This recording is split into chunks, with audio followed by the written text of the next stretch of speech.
الحمد لله نحمده ونستعينه ونستغفره ونعوذ بالله من شرور أنفسنا ومن سيئات أعمالنا من يهده الله فلا مضل له ومن يضلله فلا هادي له ونشهد أن لا إله إلا الله وحده لا شريك له ونشهد أن سيدنا وحبيبنا ومولانا محمدا عبده ورسوله صلى الله تعالى عليه وعلى آله وأصحابه وأزواجه وبارك وسلم تسليما كثيرا. أما بعد فأعوذ بالله من الشيطان الرجيم. بسم الله الرحمن الرحيم.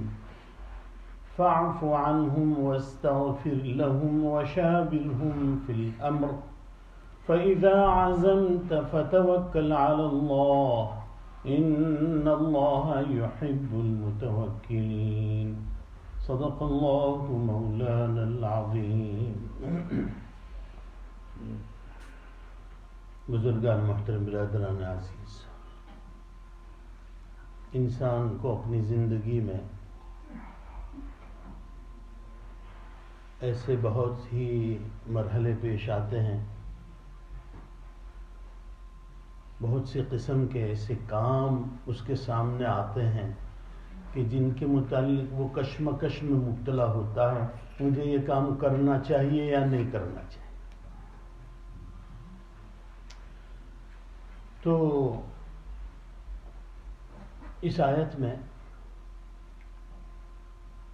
حضرت نبی کریم صلی اللہ علیہ وسلم کو حکم دیا جا رہا ہے وَشَاوِرْهُمْ فِي الْأَمْرِ، کہ محمد صلی اللہ علیہ وسلم آپ صحابہ سے اپنے معاملات میں مشورہ کیجیے. حضور سے زیادہ ذہین اور حضور سے زیادہ سمجھدار عقل مند کوئی انسان پیدا نہیں ہوا ہے، لیکن آپ سے بھی فرمایا جا رہا ہے اپنے کاموں میں اپنے ساتھیوں سے مشورہ کیجیے. ایک حدیث ہے ما خاب من استخار وما ندم من استشار وما عال من اقتصد. وہ آدمی نقصان میں نہیں رہے گا جو استخارہ کرے، وہ آدمی پچھتائے گا نہیں جو مشورہ کرے، اور وہ آدمی غریب اور مفلس نہیں ہو جائے گا جو میانہ روی اختیار کرے اپنی زندگی میں خرچ وغیرہ. تو یہ ایسا حکم اور دین کا بڑا اہم باب ہے یہ مشورہ کرنا. لیکن اس سلسلے میں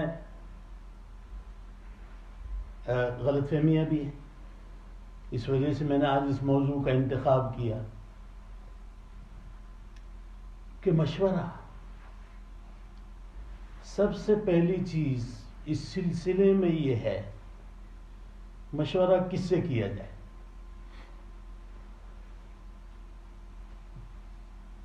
تو اس باب میں یہ ہمارے چیز ذہن میں ہمارے ذہن میں رہنی چاہیے کہ جس سے مشورہ کریں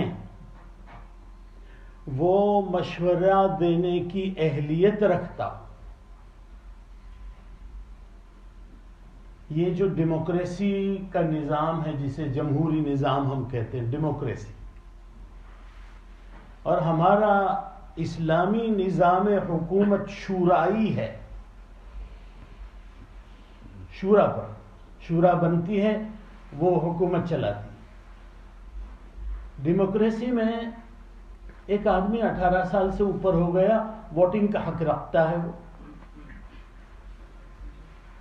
اس میں پڑھے ان پڑھ خصوصاً ہمارے یہاں بالکل جسے انگوٹھا چھاپ آپ کہیے، یعنی وہ دستخط کرنا بھی نہیں جانتا، وہ ووٹ دیتا ہے، وہ مشورہ دیتا ہے کہ یہ آدمی ٹھیک ہے. آپ کو معلوم ہے کہ الیکشن جب ہوتا ہے تو مینیفیسٹو الگ الگ پارٹیاں پیش کرتی ہیں عوام کے سامنے، جسے منشور کہا جاتا ہے۔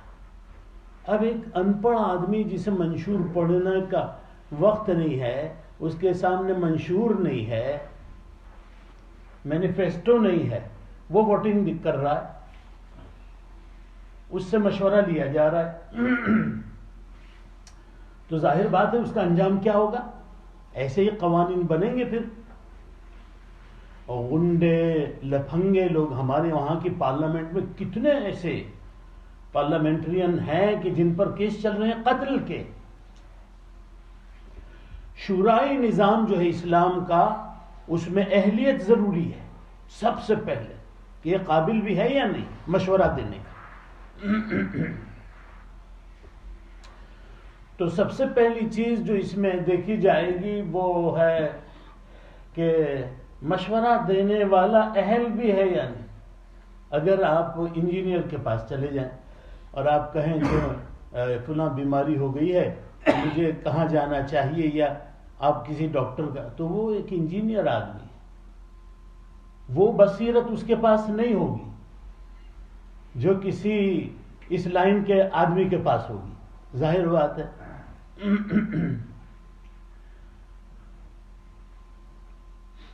اسی طرح اس سلسلے میں ایک بات اور بھی عرض کروں کہ بسا اوقات یہ بھول ہوتی ہے کیا کہ ایک آدمی کو دیکھا کہ وہ دیندارانہ اور صالحین کے لباس میں ہے۔ اسلامی لباس تو نہیں کہا جائے گا نا اسے، اسلامی لباس کوئی خاص نہیں ہے، ستر چھپا ہوا ہو اور کسی قوم کی مشابہت نہ ہو رہی ہو، وہ لباس آدمی اپنا سکتا ہے۔ لیکن یہ صالحین کا لباس ہے کہ بھئی عام طور پر دیندار طبقہ یہ لباس اپناتا ہے۔ ایک آدمی کو دیکھا کہ دیندارانہ لباس میں ہے، بزرگانہ لباس میں، حلیے میں، اور اس سے جا کر ہم مسئلہ پوچھنے لگے، مشورہ ہی ایک قسم۔ اب کبھی اس میں ایسا ہوتا ہے کہ سامنے والا، اب بہت سے لوگ ایسے ہیں کہ اپنی لا علمی کے اظہار نہیں کرنا چاہتا ہے کہ میں جانتا نہیں، وہ کہنا تو جاہل آدمی کے لیے بھی، اس لیے کہ ہم سے مسئلہ پوچھنے آتے ہیں تو کیا کہتے ہیں معلوم ہے، ایسے میں سب جانتا ہوں لیکن یہ مجھے بتا دیجیے ذرا، سب جانتا ہوں۔ آدمی اپنی جہالت کا اقرار کرے، یہ تو بہت عمدہ بات ہے۔ تو بظاہر اس کے حلیے سے ایک آدمی متاثر ہو کر، اس کی عبادت سے متاثر ہو کر ہم دینی معاملے میں مسئلے پوچھنے چلے جائیں، یا پھر کوئی بہت اچھا لچھے دار تقریر کی کسی نے، لٹو بن گئے ہم۔ یہ بھی نہیں دیکھا کہ مستند عالم ہے یا نہیں، علم ہے یا نہیں، یا صرف بولنا جانتا ہے۔ اب وہ نہیں جانتا تھا، اس نے مسئلہ بتا دیا، لچھے دار تقریر کی وجہ سے لوگوں میں مشہور ہے یہ آدمی، آپ نے ان سے مسئلہ پوچھا، وہ حقیقت میں نہیں جانتے تھے، لیکن اپنی لا علمی کا اظہار نہیں کرنا چاہتے تھے، انہوں نے مسئلہ بتا دیا آپ کو۔ اب وہ صحیح تھا نہیں تھا۔ اس لیے ایک سب سے پہلی چیز مستشار جس سے مشورہ لیا جاتا ہے، اس میں اہلیت ہو،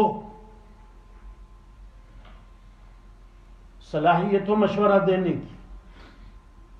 ایک شخص آیا اور کہے کہ ہم اسپات روڈ پر ہم نے ایک جگہ لی ہے، ہم سے یہ پوچھے اگر آگے، اور ہم وہاں پر دکان کرنا چاہتے ہیں، کس قسم کی کرنی چاہیے، کپڑے کی کرنی چاہیے، برتنوں کی کرنی، تو ہم کیسے مشورہ دے سکتے ہیں ان کو؟ ہم کہیں گے کہ وہاں جو تجار ہیں، بزنس، ان لوگوں سے آپ اس سلسلے میں مشورہ کیجیے۔ تو سب سے پہلی چیز اس سلسلے میں یہ ہے کہ مشورہ دینے والا مشورہ دینے کی اہلیت رکھتا ہو، اس سے ہی مشورہ کیا جائے۔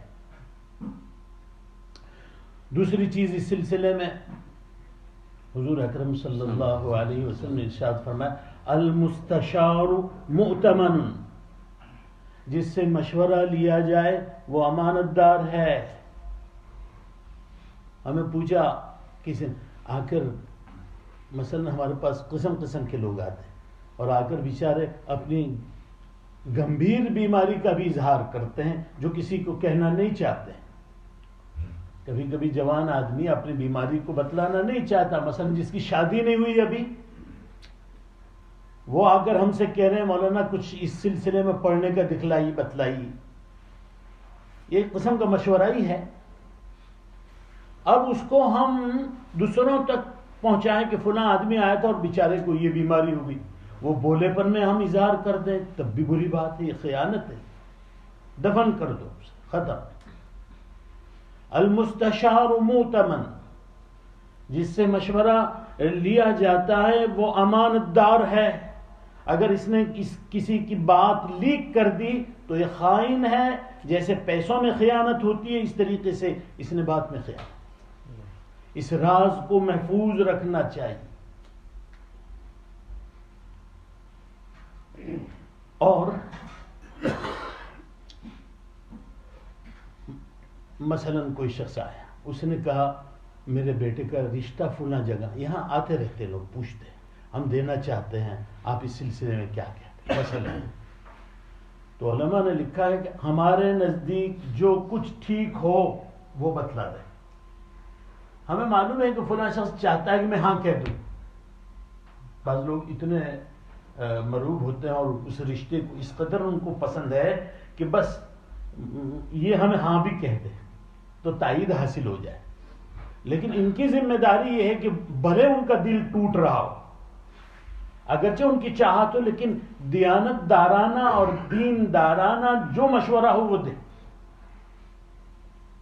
بلکہ اس سلسلے میں غیبت تک کی اجازت ہے کہ آپ جہاں پر رشتہ کرنا چاہتے ہیں اس لڑکے کی حالت ٹھیک نہیں ہے، ہم نے یہ سنا ہے ان کے متعلق، لیکن ساتھ ساتھ کہہ دے بھائی میرا نام نہ آئے، دیکھنا خام خواہ دشمنی ہوگی، میں نے تو آپ کی خیر خواہی اور میرے مد نظر ہے، اس وجہ سے میں نے ایسا مشورہ دیا ہے.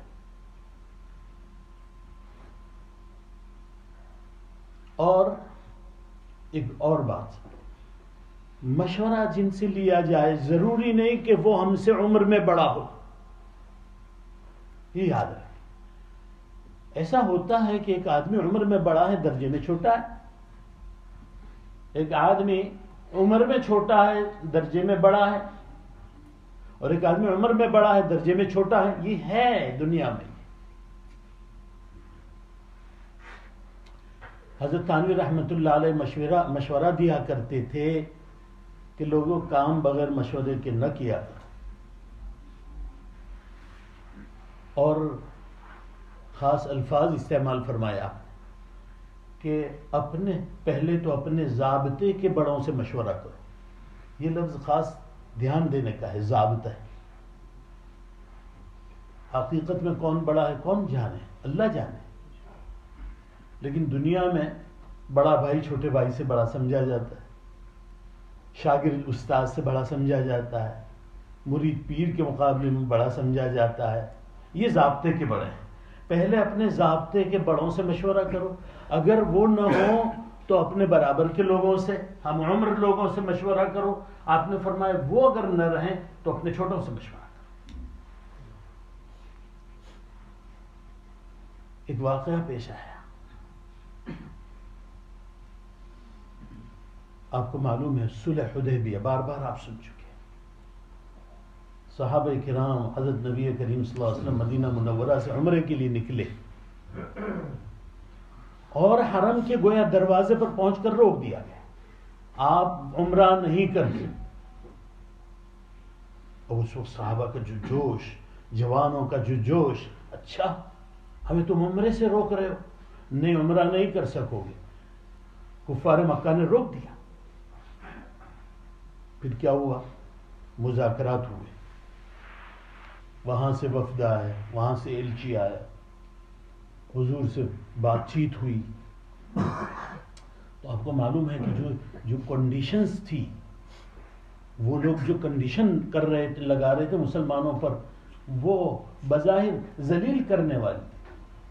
مسلمانوں کو یہ احساس ہو رہا تھا کہ ہم دب کر ان شرطوں کو قبول کر رہے ہیں کہ اس سال عمرہ نہیں کرو گے، آئندہ سال کرو گے. اپنے ساتھ ہتھیار نہیں لاؤ گے، وغیرہ وغیرہ وغیرہ. یہ صورتحال تھی. لیکن صلح ہوئی کہ ہم واپس جاتے ہیں، مدینہ واپس جاتے ہیں. اب مسئلہ پیش آیا، احرام میں ہے سارے ہی، اور جب احرام میں ہو آدمی اور دشمن اسے روک لے تو کیا کرنا چاہیے احرام اتارنے کے لیے؟ قرآن کی آیت نازل ہوئی کہ تم قربانی کا جانور حرم میں بھیج دو، وہاں ذبح ہو جائے، ذبح ہونے کے بعد سر منڈوا دو، احرام کھول دو. یہ حکم نازل ہوا. لوگوں نے اپنی قربانیاں بھیج دی وہاں پر. نبی کریم صلی اللہ علیہ وسلم نے بھیج دی اور سب کی قربانی ہو گئی وہاں پر. اب حضور اکرم صلی اللہ علیہ وسلم نے صحابہ سے فرمایا سر منڈوا کر احرام کھول دو. آپ نے فرمایا لیکن کسی نے اس پر عمل نہیں کیا. آپ نے دوسری مرتبہ فرمایا. اب حیران تھے.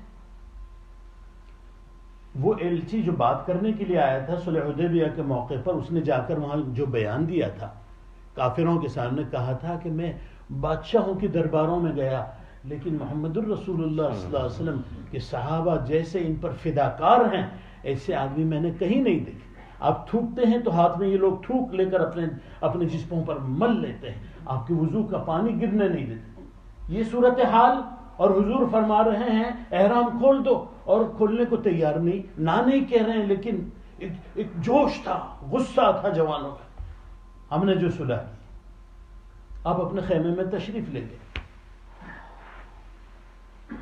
حضرت ام سلمہ رضی اللہ تعالی عنہ ازواج مطہرات میں بہت عاقلہ شمار ہوتی تھی. سارے ہی عقل مند تھی لیکن یہ زیادہ. حضرت عائشہ جس طریقے سے، ان کے پلے کی تو یہ نہیں تھی. حضرت ام سلمہ سے نبی کریم صلی اللہ علیہ وسلم نے فرمایا کہ میں کہہ رہا ہوں لیکن آگے کوئی نہیں بڑھ رہا ہے احرام کھولنے کے لیے. تو حضرت ام سلمہ رضی اللہ عنہ، کیا مقابلہ حضور کا حضرت ام سلمہ.